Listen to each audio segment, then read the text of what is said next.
Right. Good morning, everybody. This is Tanya Blackman of Kartha Limited, and welcome, Tanya. And Thank you. Hi. please tell us in your own words, like what you do and how long have you been doing it for? Well, actually, this is year 10 for us, for Kartha. Okay. We started out, well, it was a kind of organic thing. I didn't really mean to start a business. I was working as a nanny and I was doing a bit of part-time cleaning. And I thought, do you know what? I'm getting paid the same amount to clean as I am to look after people's children, Right. which is quite a lot of responsibility. Yeah. And I've always been really good at cleaning. I've worked on super yachts. I've worked in really good hotels all over the place. And it's one of those things I really enjoyed doing. So I thought, right, well, I'll tell you what, I'll do a bit of cleaning. I was going to write a book. I haven't written a book, but I thought, I know, alongside it, I'll do a bit of cleaning. And that first season when we set up, it was domestic cleaning. We got given a contract to do holiday lets as well. Okay. And it suddenly went from me to 20 people. And it was all a bit crazy. It's sort of done this over the 10 years. So we've gone from domestic to commercial because we hit VAT pretty soon. And the VAT kind of puts domestic customers off, which I totally understand. Mm-hmm. And I also find that the commercial side of cleaning really appeals to me because we do it out of hours. You can listen to music, you can drink tea where you work, and there's a certain type of person who really enjoys that sort of quiet cleaning away from everyone else. Yes. It's stress-free. To me, it's totally stress-free. People do their best jobs, I think, when they're happy.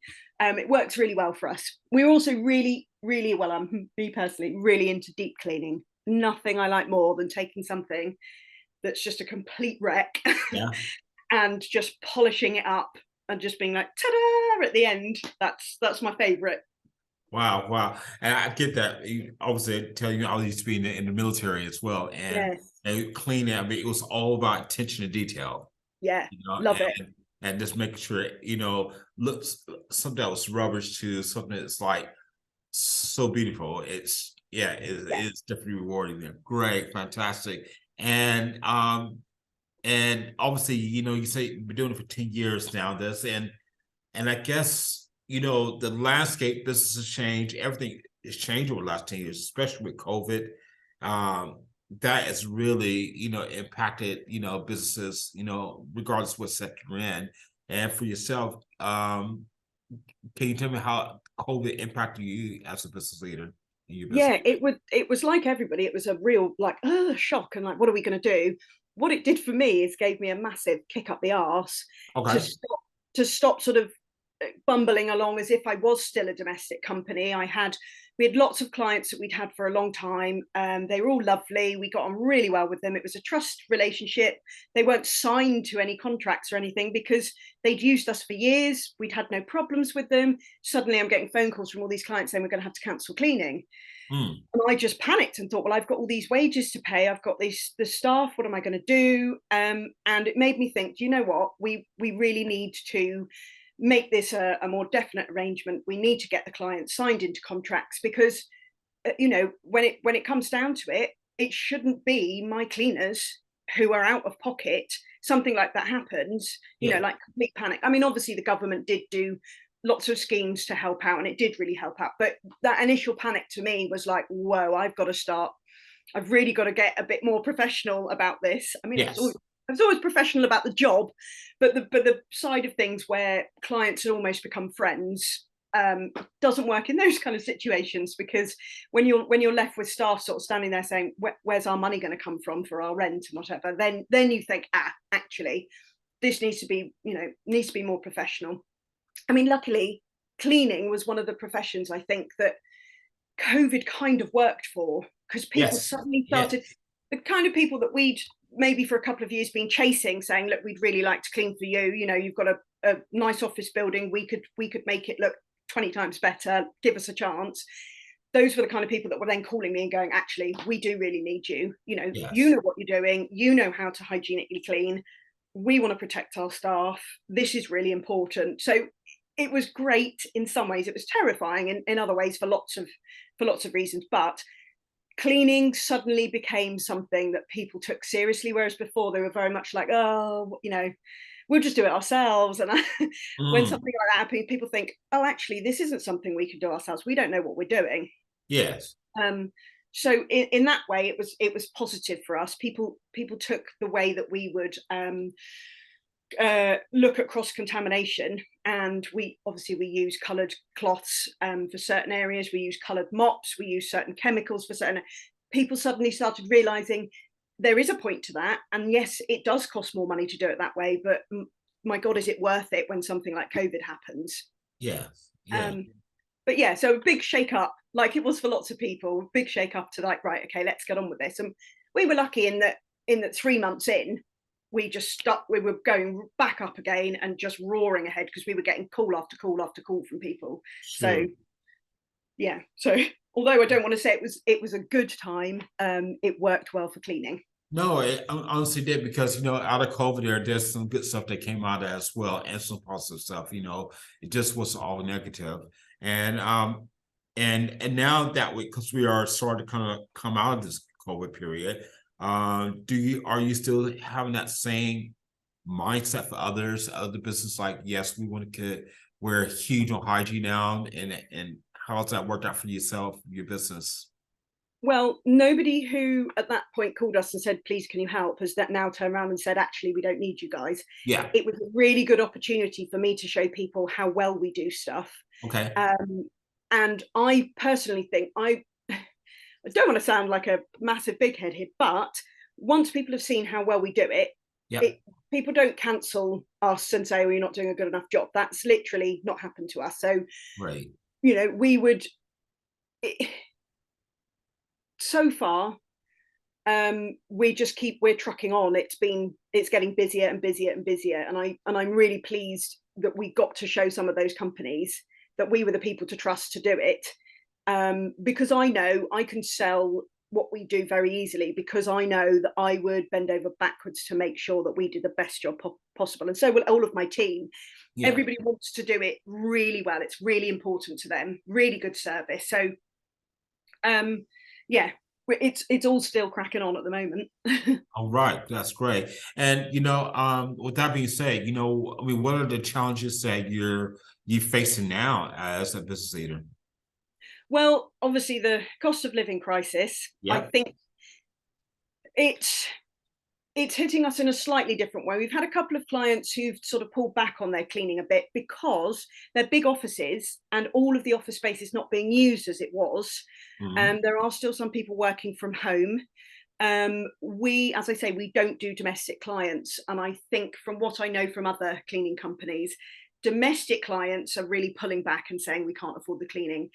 But big office blocks, they need it. They can't live without it. Yeah. We give a very good service, so it's very good value for money. So at the moment, the issues that we face as a company is getting enough staff for the amount of work we've got coming in. Okay. I mean, Okay.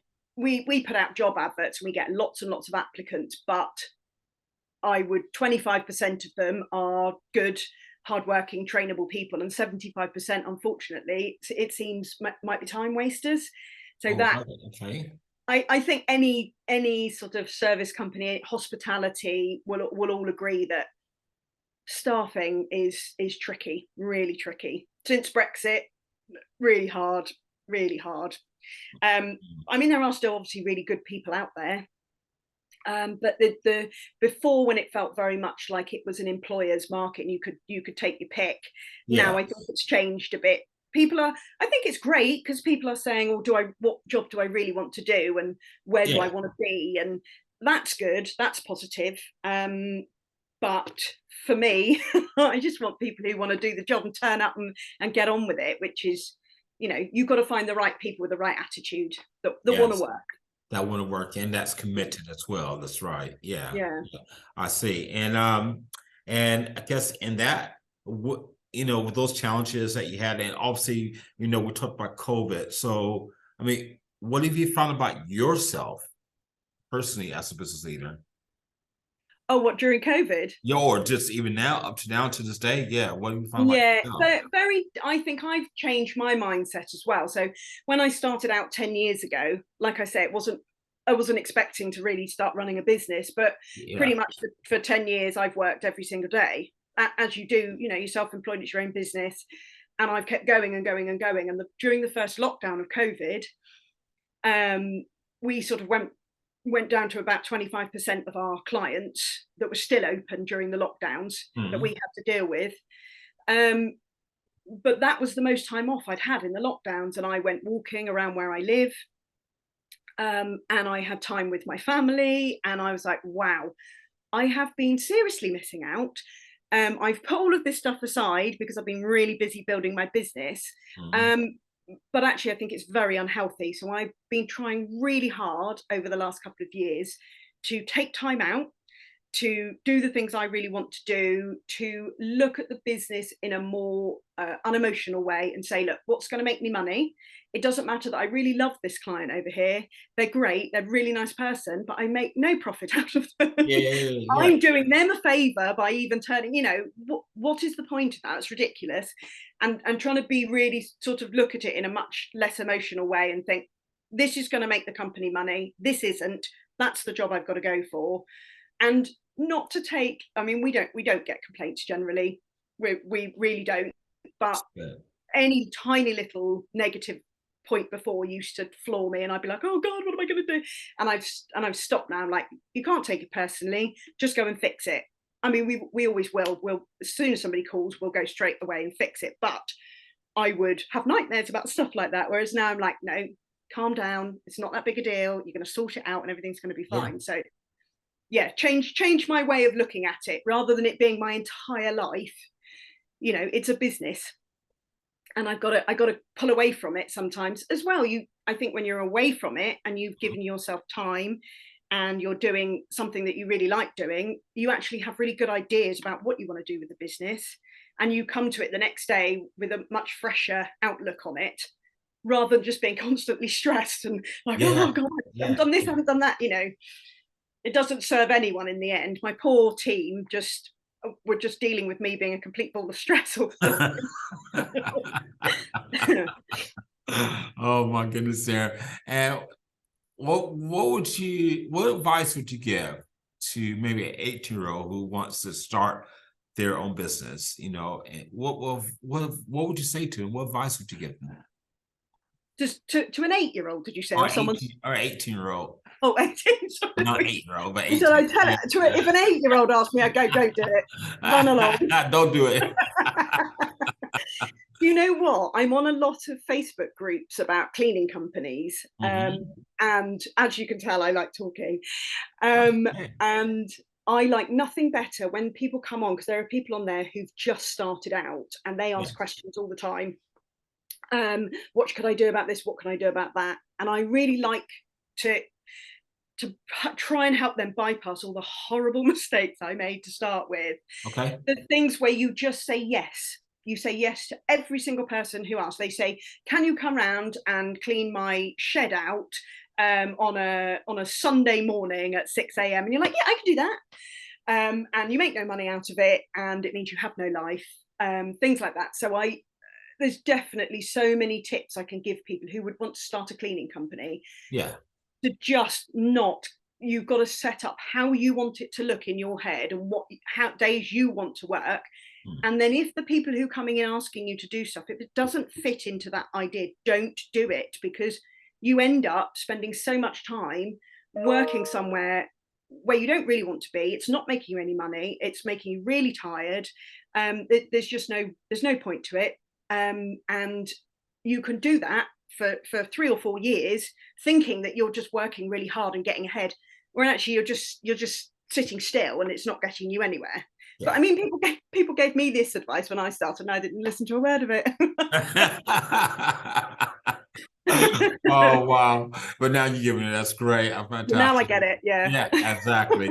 Well, Tanya, I will say thank you so much. This concludes the Business on the Spotlight interview, and you've just been wonderful. So I want to say thank you again. Thanks very much. For your time.